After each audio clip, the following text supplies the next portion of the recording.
I like some of the wordplay in your poem, Short Adventure. Let's hear that one. Yes. Short Adventure. He was exploring the borders of fiction when he met a woman exploring the borders of gender, and they set off together to explore the borders of reality, but only got so far as the borders of spelling, whereupon they became borders of a borderline psychotic billionaire who liked them, though he found them bores. Meanwhile, over the border, just before the break of day, just ahead of the border patrol, came a brown man and his wife to mow the lawns and edge the borders along the pathway to the pool, where, much to their surprise, they discovered the lady of the house, the borderline psychotic's bored-to-tears wife, giving her borders a Brazilian bikini wax. That night there was a party at the furthest borders of taste.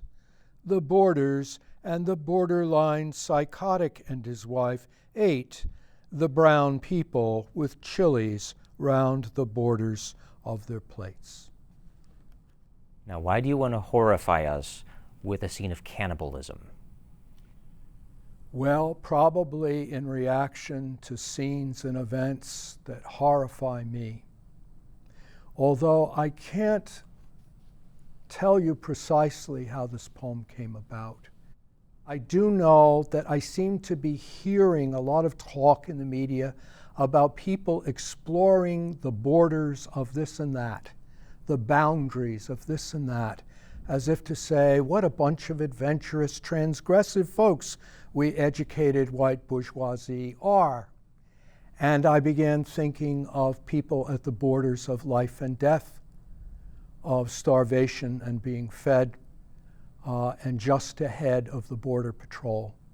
But that's a very prosaic summary of what was going on in my head when I wrote that poem.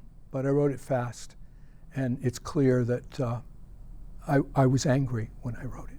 It deals with some border issues going on today, but you didn't write it recently, did you? Not at all. I wrote it, I don't know when, but certainly before border issues became as prominent as they are now. In fact, I tried to publish it for a while. It almost got into the New Yorker. It didn't. I couldn't find a home for it, and then a couple months after the inauguration, the first person I sent it to snatched it up and published it. I think because they saw an allusion that had not been specifically intended when I was writing the poem.